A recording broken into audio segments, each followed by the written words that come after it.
दिखना एक बड़ा मसला है। हम सभी अपने शरीर के रंग रूप को लेकर बहुत परेशान और नाखुश भी रहते हैं और इसकी कोई भी वजह हो सकती है। हमारा वजन, हमारी लंबी नाक, ऊबड़ खाबड़ दांत या फिर चेहरे पर कोई निशान या थप्पा।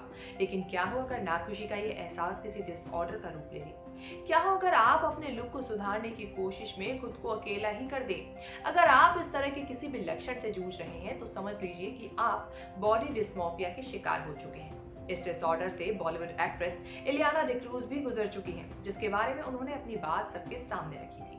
आखिर क्या होती है ये बीमारी और इसके लक्षण कैसे पता लगाए जा सकते हैं, इस बारे में जानने के लिए देखिए ये रिपोर्ट। हेलो एंड वेलकम, मैं हूं कीर्ति राजौरा और आप देख रहे हैं न्यूज़ तक। यूं तो आम सा लगने वाला ये डिसऑर्डर फिजिकल अपीयरेंस को लेकर ही आता है, लेकिन धीरे धीरे ये आपके दिमाग पर काबू करने लगता है। इसी के साथ आप खुद को नकारा और बेवजह का इंसान मानने लगते हैं, क्योंकि आपको लगता है that you are not good enough। इस बारे में बॉलीवुड एक्ट्रेस इलियाना डिक्रूज भी साल 2017 में खुलकर बोली थी। ये पहली बार था जब उन्होंने इस मुद्दे पर बात की थी और बताया था कि कैसे वो हर वक्त खुद को जज करती रहती थी। उन्होंने कहा था कि वो हमेशा यही सोचती रहती थी कि वो कैसी लग रही हैं। अपनी कमर, पेट, नाक, हिप्स, लिप्स, शरीर के हर बॉडी पार्ट के लिए वो परेशान रहती थी। लेकिन साल 2017 के बाद उन्होंने अपनी बॉडी को वैसे एक्सेप्ट करना शुरू कर दिया जैसी कि वो है। एक इंटरव्यू में उन्होंने कहा कि जब आप अपने बॉडी के हर पार्ट को एम्ब्रेस करने लगते हैं तो आप और भी ज्यादा स्ट्रॉन्ग और खूबसूरत बनने लगते हैं। उन्होंने एक बात और कही थी जिससे उन्होंने कई सवालों के जवाब दे डाले थे। उन्होंने कहा कि आपको लगता है कि आप जिस मॉडल को देखते हैं वे बेदाग है। हीरोइंस और मॉडल्स को डार्क सर्कल्स, स्ट्रेच मार्क और छुरियों के निशान नहीं होते। इस खूबसूरती के भ्रम को बनाए रखने के लिए फोटोशॉप, लाइटिंग और टेक्नोलॉजी की मदद ली जाती है, जिससे हम अपने आप को धोखे में बनाए रखते हैं। इन अनऑथेंटिक पैमाने से खुद को परखने से आपको बचना चाहिए, इससे आपको निराशा ही मिलेगी। ये तो थी इलियाना की बात। अब आपको बताते हैं कि आखिर बॉडी डिस्मॉर्फिया की क्या पहचान होती है।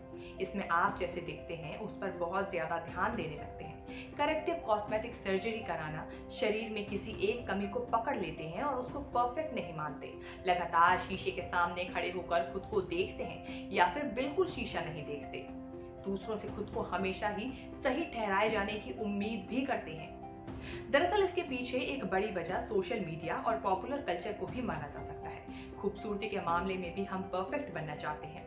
जब हम अपने जैसे लोगों, दोस्त, परिवार और पार्टनर्स को देखते हैं तो उनके बारे में सोचते हैं कि वो सबसे अच्छे कपड़े पहनते हैं, लोगों का ध्यान खींचते हैं और बेदाग दिखते हैं। ऐसे में हम भी यही सोचते हैं कि हम या मैं भी कहीं पीछे न छूट जाऊं। हम अनजाने में लोगों को आदर्श मान लेते हैं और उनके जैसा अच्छा नहीं होने के लिए खुद को कोसते भी हैं। लेकिन आप इस डिसऑर्डर से अपना बचाव भी कर सकते हैं। इसके लिए आपको खुद से प्यार करना होगा, नेगेटिव सोच को दूर रखना होगा, खुद का कंपैरिजन दूसरों से करना बंद करना पड़ेगा, खुद में अच्छाई और खूबियां ढूंढनी शुरू करनी होगी।